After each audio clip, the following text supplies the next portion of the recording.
Good morning.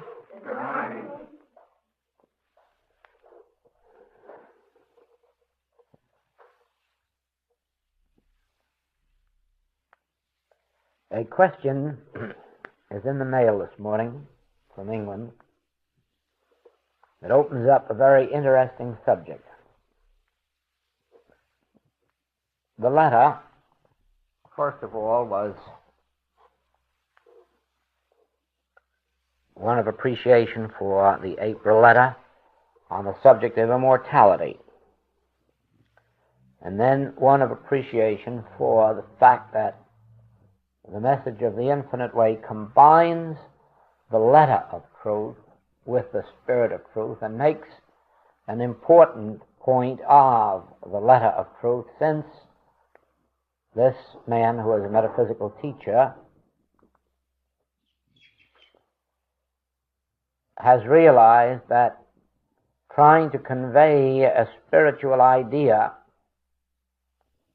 without the letter of truth to act or to serve as an introduction, something into which we can get our teeth, is a difficult matter. And then the question comes up, how are these messages to be given to the man in the street, more especially since the man in the street seems to have no desire to know anything about the realities, and if he's of the younger generation, hasn't even an intellect that could accept them, since the educational system of today deprives people of their intellect, substituting superstition and probably playtimes for education. Now, the question is interesting from this standpoint. If Jesus Christ were all the things that Scripture credits him with being, and if that could not be imparted to the man in the street, to average you and me, his life would only be that of a miracle worker, and then we could naturally say, well, what of it? Much in the same way that we would go to the theater to watch a great magician, but since we couldn't do those tricks of magic, we would just watch this great one perform his things for us. If the great truths revealed to the spiritual seers of all ages couldn't be conveyed to the world at large,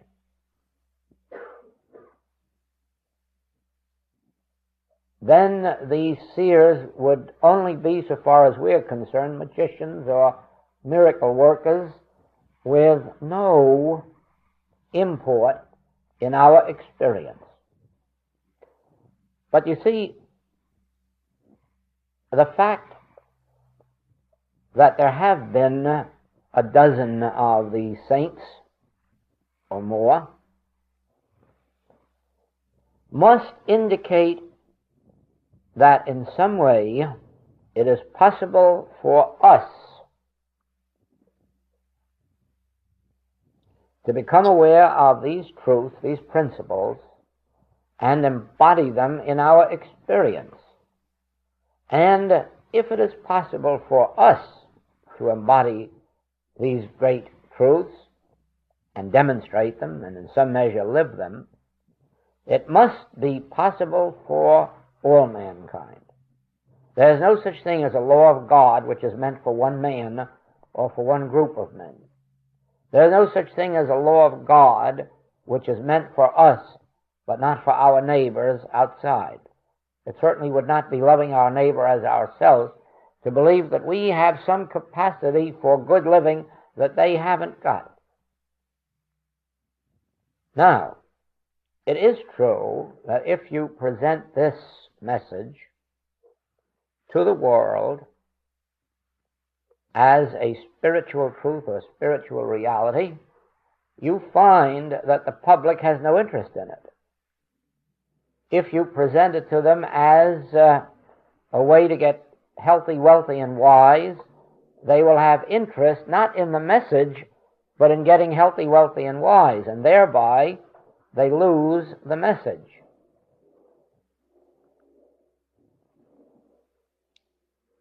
So the question comes, can you present this message in its purity and expect the world to lay aside its desire for demonstrating things and persons and conditions? Or must you present it as a way to demonstrate things, conditions, and persons and trust that they will go further? Or is there yet another way? And the answer is this: there is yet another way. Never can we present a pure spiritual teaching to what is called this world. As a matter of fact, Jesus said, "My kingdom is not of this world, for I have overcome this world." So it would be an impossibility to present a message of this kind to this world and expect it to receive it. Nor would it be possible to take the other end of the stick and present it as a way of demonstration and expect the message to be understood. Since once you focus a person's attention on supplying them with the things which they already believe they need and want, you have no way of lifting their thought above those immediate desires into the realm of the spiritually real. Now, I say there is yet another way. And this other way constitutes what I myself use in presenting this work to the public, because it was evident to me too in the beginning that the public could never accept this work. As a matter of fact, there weren't too many of my own patients or students ready or willing to see that this was a lifting of oneself into a spiritual realm rather than bringing the spiritual realm down into making a better human experience. But this is the unfoldment that is actually responsible for whatever spread of the message there has been. And I'm repeating it to you, not with any idea of your thinking of it in terms of the message of the infinite way, but so that you may embody it in your experience and thereby meet whatever problems present themselves to you as persons. Now, don't think for a minute that this is simple.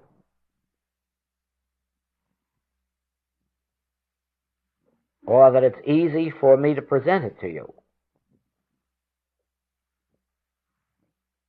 So let us be very, very much of one mind, receptive and responsive, so that you catch the point.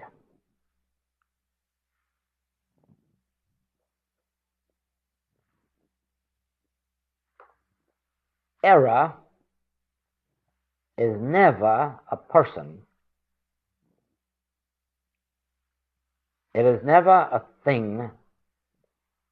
It is never a condition. And so, never must we handle or take into our thought a person a thing, or a condition. It is true, error always appears as a person or a condition, and that is what has fooled the spiritual workers of the world, that error always appears as a person or a condition or a thing, and immediately there is aroused in the individual a rebellion, a resentment, or a battle against the person, the place, the circumstance, or the condition, and the war is lost. No person on earth or group of people are our enemies. No sin and no disease is our opponent or antagonist. The longer you fight a person, a disease, a sin, or a condition, the longer you will be embroiled in what is called this world. Now, you may walk out the door and trip on something that has no right to be there, and you may blame it on that thing being there, or the person or the animal that placed it there, and thereby you lose your demonstration of harmony, because it had nothing to do with that person, that animal, that thing.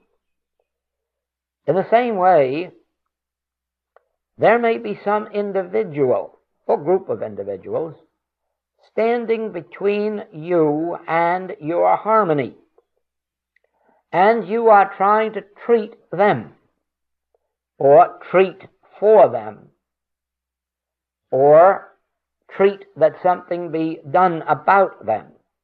In other words, you are in antagonism, in resentment, in rebellion against them, and you are directing your energies toward overcoming them, or removing them, or bringing them into harmony, and thereby losing your demonstration. There may be some disease standing between you and harmony, and you are battling it, and thereby digging a grave.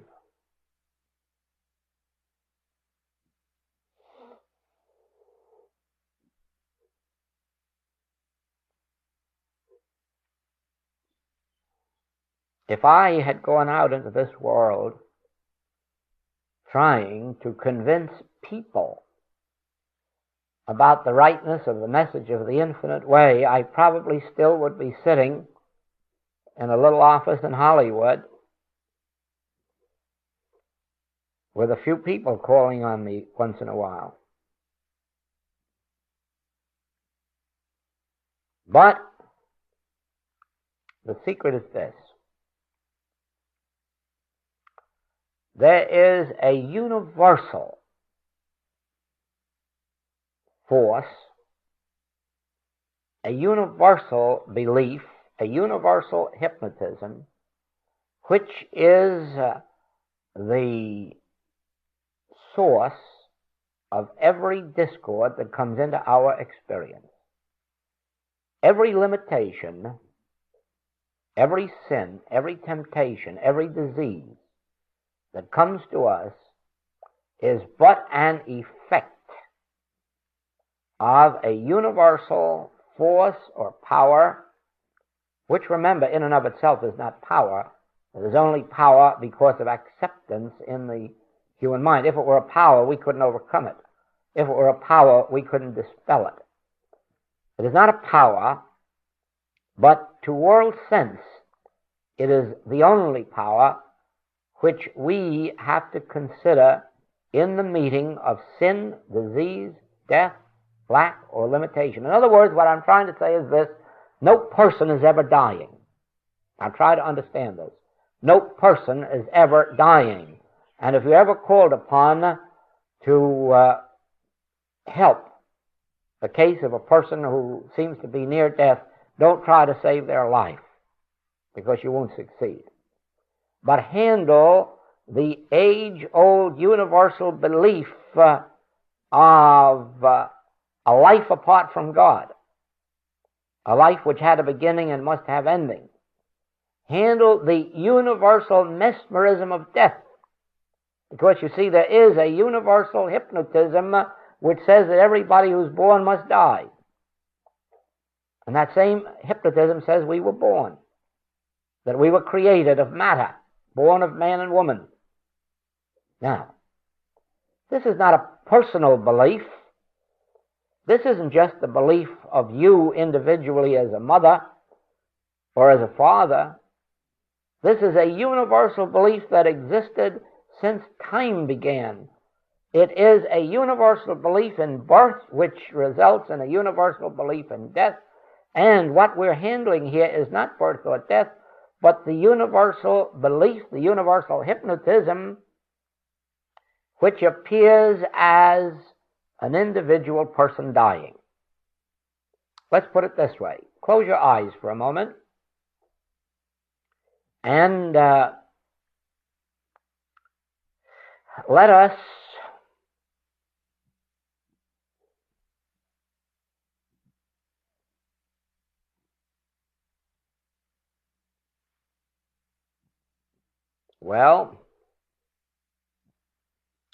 let us go over on Sunday afternoon to the park to hear the band. The Royal Hawaiian Band. We're standing in front of the bandstand. And there's a band up on that stand, and everyone up there has an instrument in their hands. The conductor has a baton. And now, is there a single person there? No. Is there a single instrument there? No. But you're sitting looking directly at it. Yes. But they're not there. No. What is there? What is the fabric of every person you're seeing up on that bandstand? Your imagination is the fabric. Your imagination is the substance out of which those men and those instruments are formed. In fact, your imagination is the fabric, the substance of which the whole bandstand is made. So whether now you have human men and women on that platform, metal instruments, or a wooden bandstand, the substance is all the same: imagination. There's no wood there, there's no flesh and blood there, there's no metal there, there is only imagination. Do you follow that? Can you follow that? Do you see that? Do you see that there's no flesh and blood up there? Do you see that there's no wood and no metal up there? That there's only your imagination formed as men, women, wood, metal.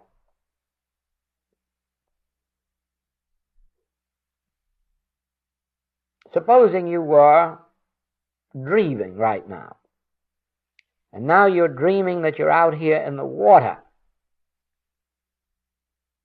and as you look around, you find you got out too far, and now you can't get back. And now begins your struggle to get back. And there you are out in this water struggling. Is there a you? Is there water? Is there a struggle? No. What is the fabric or substance of the person you're seeing in the water? What is the fabric and substance of the water? What is the fabric and substance of the struggle? Your dream. Your dream. The dream is the substance, and you and the water and the struggle are the objects, which are formed by your dream. Now, if we were to take this leather cover and make a man here and a piano here,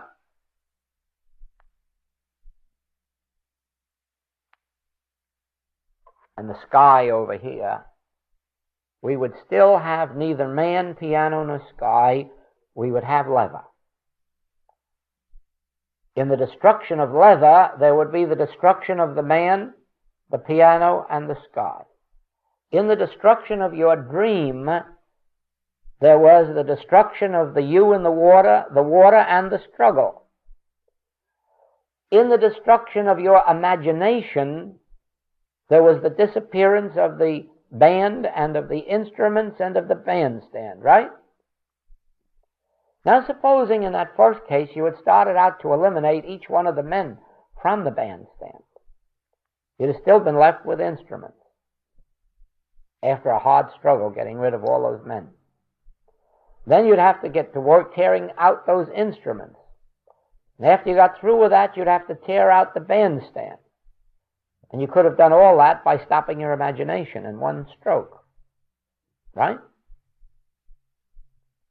Supposing you were dreaming of struggling in the water, and instead of crying out for someone to rescue you, you just had somebody wake you out of the dream. By the breaking up of the dream, there would be the breaking up of the you and the water and the struggle, right? So it is.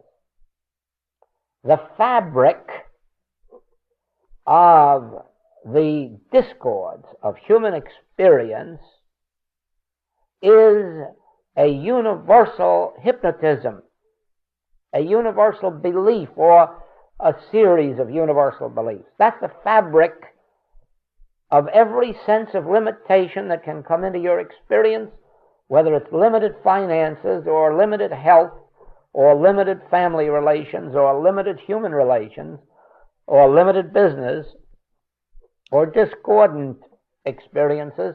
The fabric of it is this universal hypnotism, this universal belief of a universe apart from God.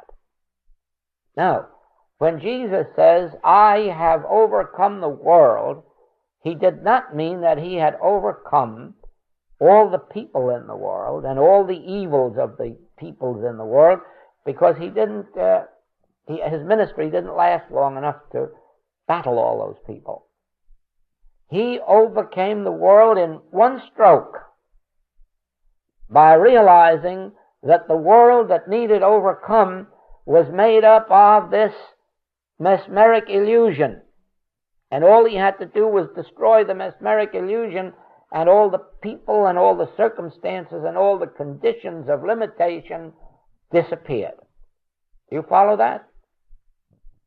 Now, if I were to think in terms of spreading the message of the infinite way to this person, and this group and that group, I just couldn't stay on earth long enough to spread the infinite way, even as far as it has already spread in these few years. Nobody could go out in the world and sell the message of the infinite way to this many people by their human efforts to reach people. But in one stroke it's accomplished, with the realization that the ignorance that would separate people from a realization of truth isn't personal to you or me or to the people of the world. It is a universal ignorance, a universal sense of hypnotism, which always is without presence or power. If we gave it presence or power, we would have it as a battling agency forever. Now just see this. So far as I am personally concerned, the universal ignorance that would separate people from understanding, apprehending, demonstrating the message of the infinite way is not a personal one. It has nothing to do with their personal selves or their education or lack of it, or their religious training or lack of it. It has to do with a universal ignorance, a universal mesmerism, which is forever without presence and without power. You follow that? Always your realization that you're dealing with a fabric, not the pictures that the fabric presents, but the fabric itself. That is your saving grace. In other words, we never have a dying person or a diseased person. We have a state of universal hypnotism appearing as a sick, sinful, or dying or dead person. Can you follow that? We never have a bad person. We have a state of universal hypnotism or ignorance, appearing as a person. The moment we realize that, the person disappears in the fabric along with them. And then we are unable to behold them as they really are.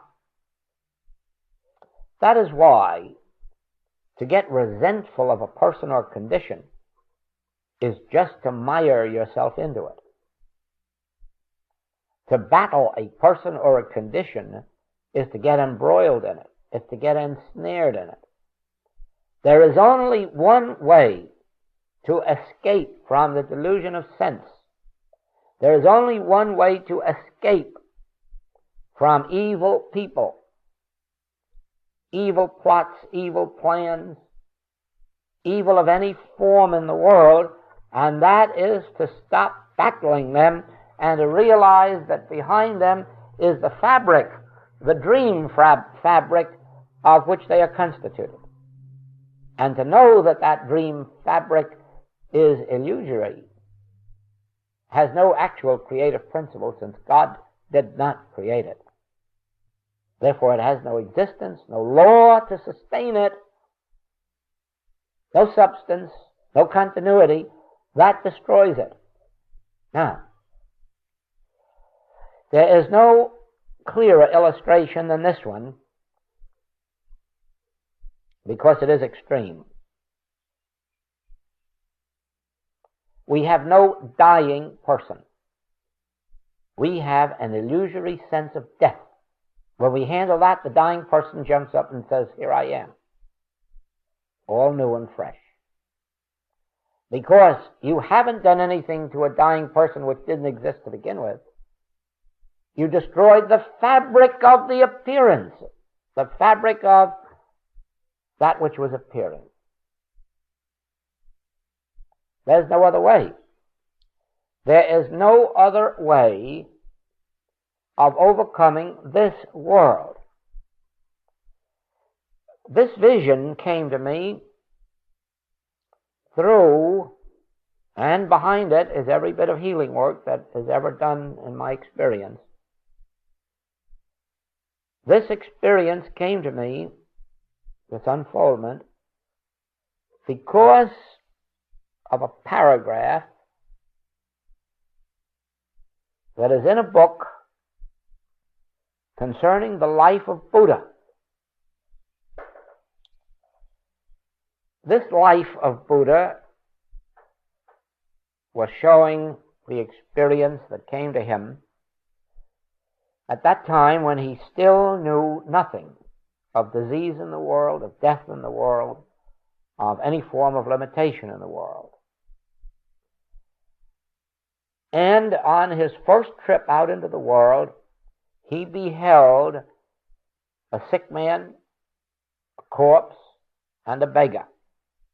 And he was horrified that such things could exist, because the life, the way his father had planned it for him, no such things were allowed to appear, so that he had never witnessed any of them. And he asked his counselor, "Are these the only cases of this in the world?" "Oh, no. Everyone comes to this eventually." Oh, well, that horrified him. That was unthinkable, that in such a beautiful universe as he knew, such conditions as disease, death, and poverty could come. And this is the question that came into his mind, and it gave me the solution to the whole thing. I must find how to remove sin, disease, and death from the world. That was it. He never thought about going out and healing people. He never thought of going out and reforming people or enriching people. The thought that came to him was, how do you remove sin, disease, and death from the world? Now, you've heard me say over and over again that this isn't a question of going out into the world to be a do-gooder. This infinite way message is a revelation of how to remove sin, disease, and death from the world. And ignorance, the ignorance that separates people from truth. And this is the way. This is the way. People are only incidental to our ministry. The actual ministry itself is the removal of ignorance, sin, fear, death, limitation from the world. And that is to be accomplished not by going out and getting enough money to make everybody a millionaire, not by having enough strikes in the world to give everybody a living wage, not by having enough wars in the world to kill off enough of the population so that there's less to feed, but to break the entire mesmerism of limitation, ignorance, sin, fear, disease, death. Now, you have heard me say that when I am asked for help, I never take a person or their condition into my consciousness. Do you remember that? Do you know that? This is the reason. The person and the condition is the decoy that would fool you. You just play around long enough trying to help people in conditions, and you'll find yourself up to your neck in people and conditions. And they'll always be on the erroneous side. But to really be of help to anyone, stop thinking of the person and the condition and realize that they represent only a picture, an image, an appearance of the fabric that is presenting itself to you, which is this universal belief, this universal dream. It's called the mortal dream. It's called mortal mind. It's called the universal illusion. It's called by many names. Makes no difference what name you use for them, as long as you realize that it is a universal sense which in and of itself has no law to sustain it, no cause, no effect, no person. Now,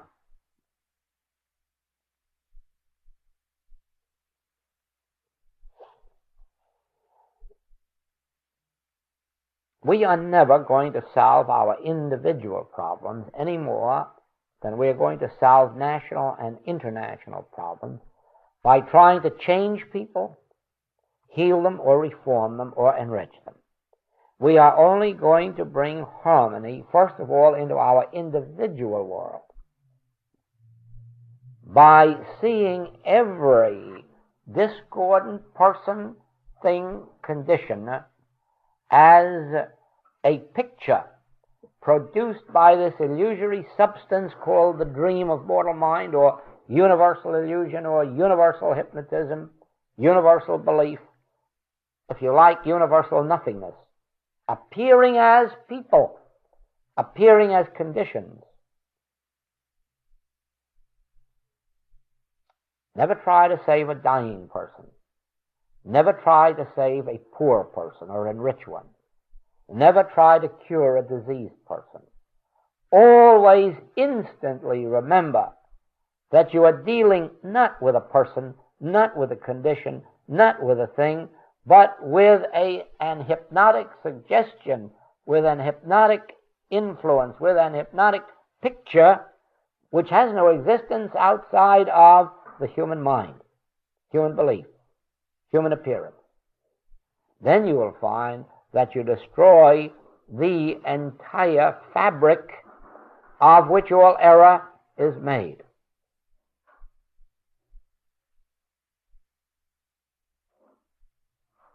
Every condition of limitation, whether it is limited finances, limited health, limited morals, limited living conditions, is but the expression of a universal hypnotism, a universal illusion, a series of universal beliefs. The beliefs, actually, when you reduce them to individual experiences, a belief of a selfhood apart from God, a belief of a cause apart from God, a belief of a law apart from God, a belief of a selfhood apart from God, a belief of a being apart from God, a belief of a life apart from God, a belief of substance apart from God, a belief of wisdom apart from God, of knowledge apart from God. This whole series of beliefs put together constitute a mesmeric influence, making us see limited persons, places, things, and conditions.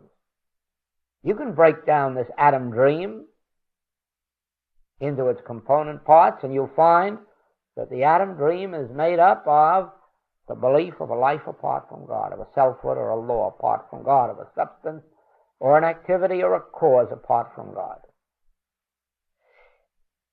Every time you're called upon for the solution of a problem, see if there isn't a person involved in it. You'll find there is. And then you'll see that since God is the only creative principle, it can't be the child of God that's involved in it. So it can only be this belief of a selfhood apart from God. See if every problem that comes to you doesn't come to you as a condition. Can it be a condition of God? No, because it wouldn't then be a problem. So the mere fact that it comes as a condition shows that it is an appearance of a condition which has no real existence.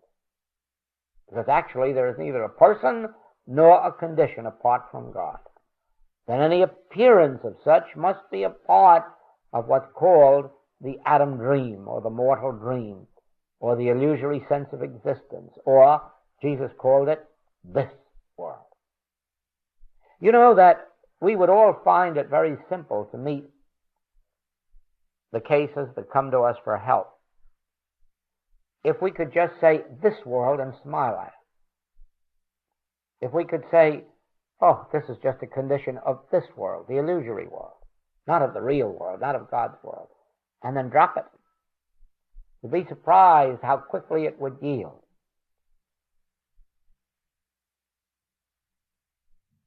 Yes, just as if we went outside and saw children playing some game on the street in which they had drawn their circle in chalk on the walk, and then some child was imprisoned in it, and that child couldn't escape from its prison until something happened. And you'd look at it and smile and say, yes, that's in the child world.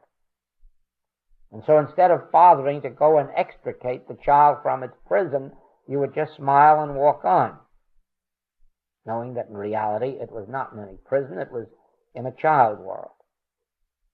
So you would find that as you can get used to the idea that everything that appears in any limited sense, whether as person or condition, is a part of this world, meaning the dream world, the atom world, the unreal world, and then walk on right by it, you'd find how quickly the illusion would be broken for your patient, or your friend, or your relative. You see, the difficulty lies in this, that we witness some untoward condition out there, or some evil person, and we actually accept it as taking place, which we know in our heart and soul that couldn't be if there is a God at all. If there is a God at all, there is no such thing as an illusory person or condition. There is no such thing as an evil person, place, thing. But we first see it, and then we seek to do something about it. Is that clear? We first see it, and then we seek to do something about it, and thereby we are embroiled in it. Whereas, if we could see it, and then remember that the fabric of it is the dream material, the imagination, the illusory sense of a universe apart from God, or this world, and say, oh, that's just this world, and then pass it by, we would break the dream. We would break the dream of limitation. The minute we ourselves become dehypnotized. Now, all there is to a practitioner is a person who in some measure is dehypnotized, who in some measure is not afraid of appearances and doesn't start to fight them. That is the only difference between a practitioner and a non-practitioner. Because the conditions out here are the same to both. Out here is sin, disease, and death. And your non-practitioner looks at them and says, oh, how terrible. But your practitioner, if they've really arrived at practitioner consciousness, looks out there and says, this world, hypnotism, nothingness. And then goes right on about their business of living. Now, there is a universal ignorance which has gripped the minds of practically every individual on earth that makes them unfriendly to truth, makes them antagonistic to truth. Why? Because truth received in consciousness wipes out the very things which humanhood has learned to love. Pomp and glory of personal selfhood, personal powers, personal strength, personal wisdom, personal glory, personal achievement. And so the human mind is in rebellion at once to anything that would destroy it.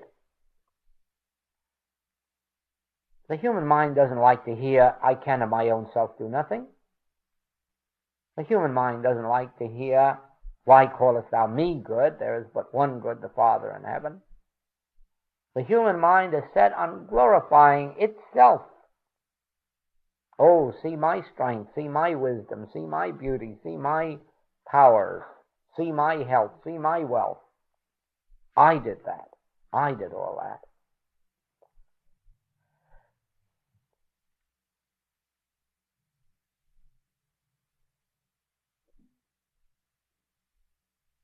There is only one thing holding back harmony from our personal experience. That is this universal sense of life or selfhood apart from God, law apart from God. There is only one way to break that sense of limitation, and that is to withdraw from the battle in the world, withdraw from battling and opposing people and conditions, and withdrawing inside of ourselves and say, oh, that's this world, and then go forward with those things that you have to do next and carry them through.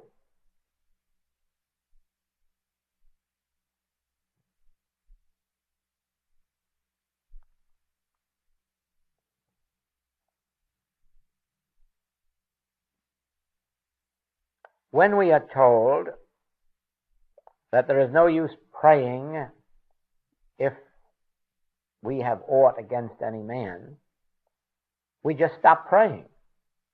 The world does. Rather than go and make peace with their brother. Oh, why not let my brother make peace with me? Why should I go out and do it all?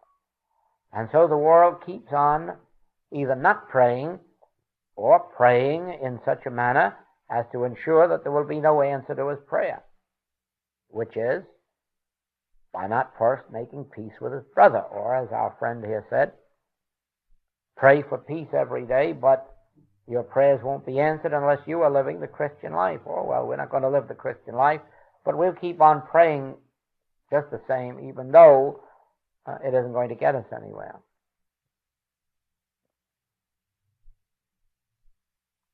To live the Christian life means to accept the teaching that resulted in a Christian world.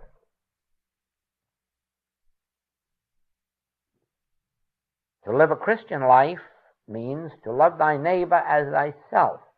First of all, to love the Lord thy God with all thy heart, with all thy mind, with all thy soul, and then to love thy neighbor as thyself. But these are nothing but meaningless platitudes until we begin to take them apart in our own mind and arrive at some definite meaning for them. So that when we say, thou shalt love the Lord thy God with all thy heart, with all thy soul, with all thy mind, what do we mean by it, and how do we do it?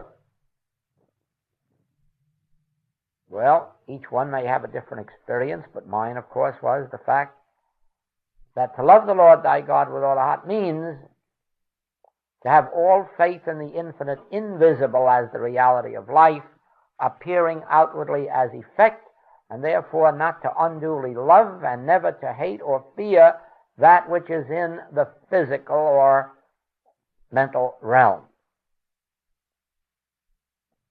Even that requires a lot of study before one comes to the realization of its depth, of the depth of its meaning. We are not to unduly love that which appears in this physical or mental realm. We are never to fear or hate that which appears in this physical and mental realm, and thereby we break the mesmeric dream of a selfhood or a universe apart from God. On the other hand, we are to love our neighbor as ourselves. And this means to acknowledge that God is the selfhood of all real being. God is the selfhood of every individual on the face of this globe, even when they are appearing as sick, sinful, and dying humanity. God is the selfhood. God is the life. God is the intelligence. God is the law of every individual on the face of this globe, even when in the mesmeric dream they appear to be sick, sinning, stupid humanity. To love our neighbor as ourselves means actually to acknowledge God as the very being of all that appears, regardless of the mesmeric appearance that is confronting us. Now, when we follow those two commandments, we can readily see that all of these appearances of a sick, sinning, dying, ignorant humanity are but the images of thought created by this world dream. The Master calls this world. Once we see that, we won't love those pictures any more than we'll hate them or fear them. All we will love is the reality behind those pictures. We won't love the people of this world any more than we will hate or fear the people of this world. What we will love is that which constitutes people, God, the Christhood, the spirit and soul of every individual on earth. That's the only way it really is possible to love this world, because you can't love the appearances that people present to you. You just can't do it. That is, most of them. But if you look through what they are presenting to you, to that which they really are, that which really constitutes their being, you can't help loving everyone, whether it appears as man, woman, child, or whether it appears as animal or insect. You can't help it. Once you have perceived that there is an invisible soul which is the real being of everyone, and then you look right through the appearance, you look right through their eyes, and you see the very soul of them which sits behind those eyes. Now, in training yourself to look through the eyes of people and animals as you meet them, you really come automatically to where you are no longer loving, hating, or fearing the appearance world, or what Jesus called this world. And in proportion of that, you can say, I have overcome this world. I no longer hate it, nor fear it, nor love it. I no longer try to get rid of it. I no longer try to fight it or battle it. I see through it. And through it, behind it, I see that which really is Godhood. And I also see that which appears to be is but the images in thought made up of the fabric of a dream world. Let's stop a moment.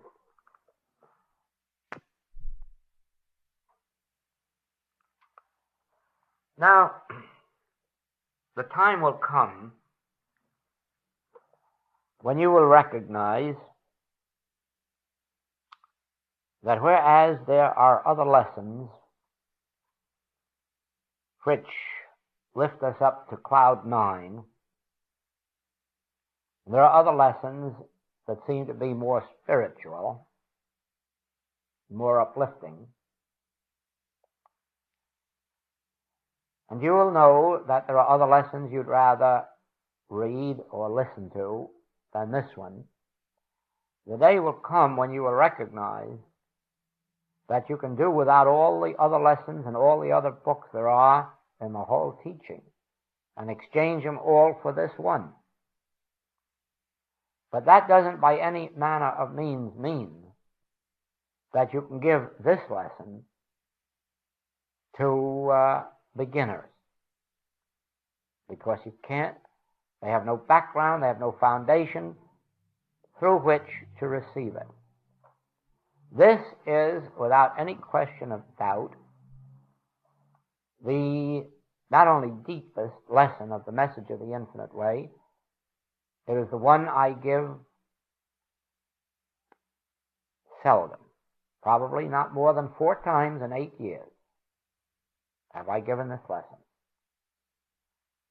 And then not in just this way, but the subject of this lesson has been given to classes 4 times in 8 years. And actually it forms the chapter, The New Horizon, which I still find no students making a serious effort, or very few students making serious efforts to understand or to demonstrate. But this is the lesson of the chapter New Horizon. This is the lesson on healing, because if you are able to heal spiritually without knowing this lesson, you will be very apt to lose your healing gift eventually, because it engenders a blind faith, or a faith in a personal gift. Whereas spiritual healing has nothing to do with either blind faith or with a personal gift. Spiritual healing has to do with the understanding of the spiritual principle of life. And that has to do with this, that God is the principle of life, and that God maintains and sustains this universe, including everyone in it, in absolute spiritual integrity. Whereas, on the other hand, you have an appearance world, a dream world, a mesmeric world, which has no law to support it, no substance to sustain it, no continuity except such as that which we in our ignorance give it by not recognizing that it's constituted of this world, nothingness, dream fabric. Once you perceive this, you will have a healing principle which will stand by you regardless of the nature of the problems that are brought to you. Doesn't by any manner of means mean that you'll heal everybody or every condition, not because this principle won't do it, but because the people involved are not yet ready to live this principle or live by this principle, not yet ready to give up those things which would interfere with the demonstration of this principle. In other words, just as we have Jesus saying that the rich man can in no wise enter heaven. In other words, not even Jesus himself would have attempted to take the rich man into heaven. Why? Not because of his wealth in and of itself, but because the man's faith, confidence, hope was in his wealth. All that he expected of life and wanted of life was by virtue of his wealth. That man cannot be lifted into spiritual consciousness. And so it is, there are people even coming to us for healing, who want healing, but only the healing of their pains and discord, not the healing of the conditions which caused them, produced them. And so it is that even having this principle, don't think that you have an abracadabra that will enable you just to walk up and down the world healing anybody and everybody your little heart fancies. No, no, no. But this principle is so absolute that given any fair opportunity with anybody at all susceptible to the spiritual life, you will bring harmony into their experience and you will enable them to come into spiritual enlightenment. Because this is the secret of all secrets. This is the secret of spiritual living. This is the secret not found in the literature of the world. That is why when you read inspirational literature, you usually end up saying, isn't that beautiful? It was inspiring, but I still have the same problems to face tomorrow. That is the reason that the inspirational literature of the world in and of itself is not enough, because while it will lift us up and make us receptive to the Spirit, it doesn't provide the truth necessary to our unfoldment. And I can tell you this, no one is ever going to be able to give you the truth except the truth that the discords, limitations, and inharmonies of this world are not real. They are of the fabric of that substance which is illusion, this world, nothingness. And when you treat it that way, instead of treating individual man, woman, child, and condition, you will have the secret of overcoming this world. And I can't add to that. Thank you.